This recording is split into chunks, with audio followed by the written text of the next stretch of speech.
Hey everybody, we're back today for another Musket and Tomahawks battle report. Today we have a 300-point game. It is natives, all native list versus a British list. It's not technically a mixed British list. It is, but there are. It's a full British list with some natives joining them. And today the scenario is raid and defense, and so essentially the natives are coming in to raid this little township in the left-hand corner, and the British need to defend it. So I'll first start with the native list. So this is a similar list to the last game with just some slight variation. Going from the back, we have a unit of natives, regular natives with bows. To the left, we have a unit of braves, which just have a slightly better morale. In front of them, we have a regular unit of natives. To the right, so closest to the right group, we have a group of veterans. And then all the way on the top on the left, we have a regular group of natives. We have two sachems. The sachem on the right has an ability where, and these are sort of randomly rolled abilities, but essentially he is a hunter, and it allows him to have a better kill roll, a +1 to his kill roll. The guy to the left is stealthy, and so he's, as an individual model, harder to spot. The one on the right is the one that actually has the side plot today, and essentially he got usurper. He's basically has an issue where he was trying to take the identity of one of the other braves, and he needs to stay away from his own unit. None of his own units can be within 4 inches of him. Otherwise, he won't make his side plot. Okay, and so now for the British forces. So for the British force, we have a group of 8 in the church to the right of the screen. We have a group of 10 to the left of the screen, regulars, British regulars. The officer has a horse and has an ability that is called drill, that in certain instances when he gives a reload order, where he's within a certain distance of a unit, there is a chance that he'll get a free action, so he'll get a free fire. And so that's potentially going to be good. This main officer actually has the side plot called capture, so as part of his objective, in addition to holding this town, he's meant to capture somebody from the enemy and leave with them. And so there are some rules for that, so that's what he's trying to do. As well, there is a small force that is enemies with the other native force that are in reserve. I'll show that right here on the side.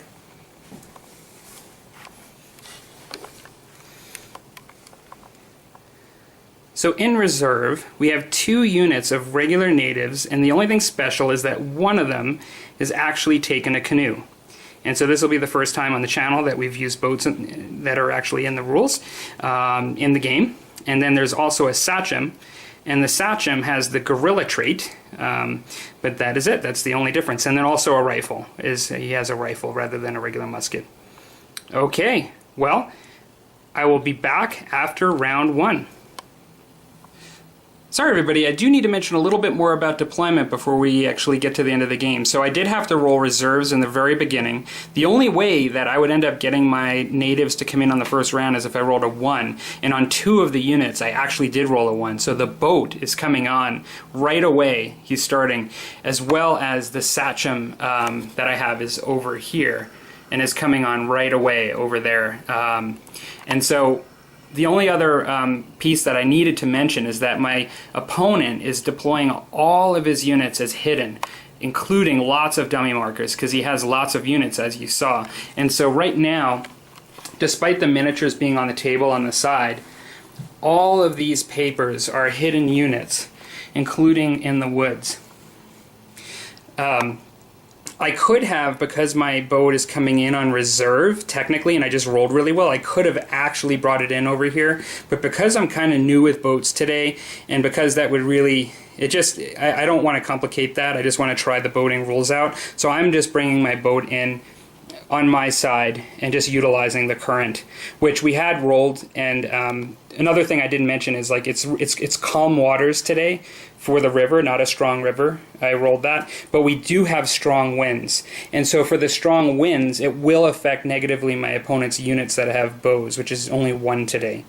Okay, be back at the end of round 1.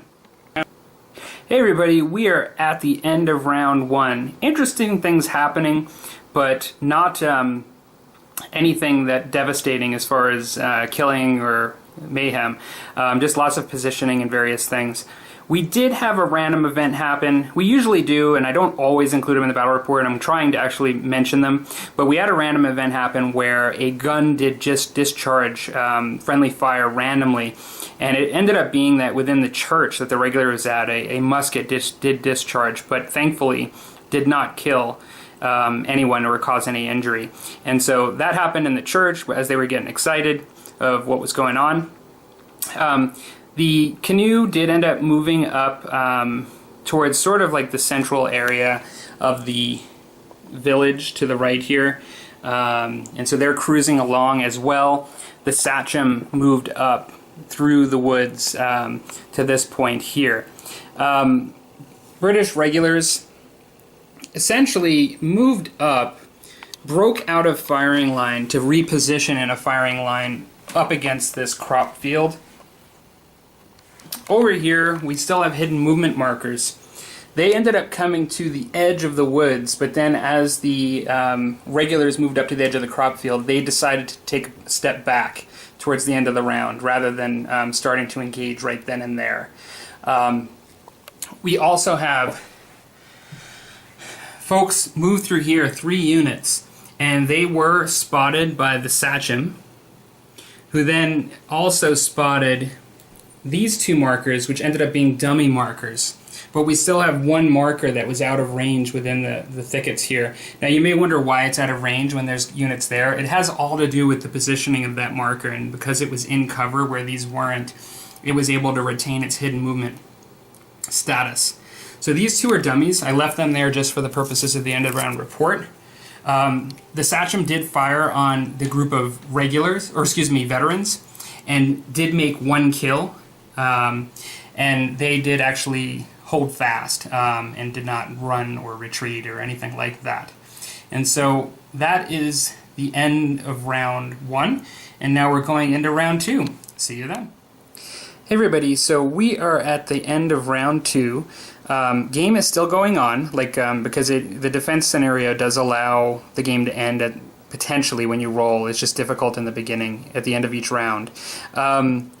We had a couple things happen. We did have a random event happen this round where it said everyone needs to pray, and we each got on a d6 a number of re-rolls that we could use, not in a row. They can't be rolled in again, but you could select, and we each rolled a 3. So we got 3 re-rolls that we could utilize at any point for our rolls. These forces did come up and engage the Sachem that's still standing right there behind that cloud of smoke. What ended up happening is the Sachem is allowed to use the guerrilla trait to his own advantage, and so initially they were all ganging up on him at the edge of the woods, and he ended up, well, initially one of my opponent's Sachems, they fought against him in hand-to-hand combat, and it was like a nail-biting thing. We each used all of our re-rolls, but in the end, the British allied Sachem in the back ended up winning and killing the Indian list Sachem. Now, then, these natives did try to throw tomahawks at that Sachem, but that Sachem has the guerrilla trait. He can use once per turn or designated, and so he ended up moving out of range, and they lost that attack. And were essentially not able to attack him with thrown weapons, and we were able to move up, but just not close enough, essentially. Throughout the course of that turn, that Sachem did get a shot fired, because he used his forward boys and things, his extra activations to try to get out of the way, but he ended up, he was within 12 inches, ended up shooting at these braves there, and through that caused them, with 1 kill from his rifle, caused them to flee. and not just to recoil strategically, but to flee. And so this has been reminiscent of the last game in the sense that a fairly dominating position by my opponent on that one Sachem through bad rolling, and then me using the guerrilla tactics rule and actually winning a combat in hand-to-hand. Really, because even winning that combat hand-to-hand allowed him to move 2 inches after the combat to get a little bit further. Like, he just kind of really used his positioning in the rules to try to lengthen this. And although he probably will die, he's really done a lot to stay alive and affect the game. Really, his big thing was to spot all these guys in the last round. Now, over here, these natives have just sort of strategically positioned themselves in the woods here. The canoe came up to this area here, took a couple of rounds of fire. These units were not spotted by me, but chose to actually become no longer hidden. They ended up firing and killing one native in the canoe. Now, the boats are really interesting because they actually provide light cover while you're in them, and they don't allow you to do anything but either rout or have no reaction on the morale table. So you can't have flight or recoil while you're in a boat.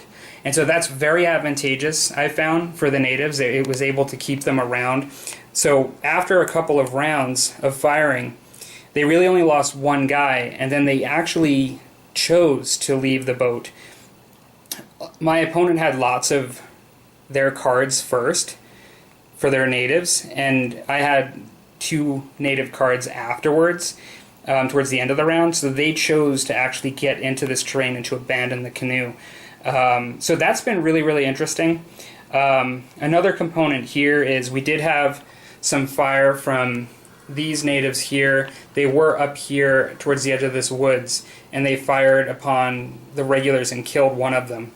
Then the regulars did fire back, killing one of them, causing them to recoil backwards. And the only other thing that was significant is earlier in the game, I didn't mention it, but the guys that were in the church, the regulars, they were on vigilance for the longest time. They've decided to break out of that church, and they're actually leaving the church now. Yeah, so that is where we are at the end of round 2, going into the beginning of round 3. So we're back at the end of round 3.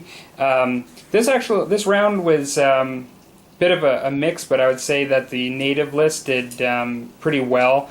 You know, these natives here on the British side did actually drive these ones back, but nothing really too serious, like they just recoiled. I had my last unit of Iroquois, or British natives, come on the board over here, and they were pretty much wiped out by these natives with bows. Over here, no damage was taken, but yet the firing line was just not really able to put the punishment on the natives in the woods there because of all the cover. Big one here is the natives came through here and just whittled away slowly each round the regulars to the point where they were no longer in a firing line and they're fleeing. We're essentially at the end of round 3. Given the length of time the game has gone and the fact that none of the buildings have been put up in flames, but then also most likely there's a really good chance that there would be natives on within 4 inches at one point of a building should the game continue. So I think that because it's actually gone on to this point, we're actually going to call it a draw.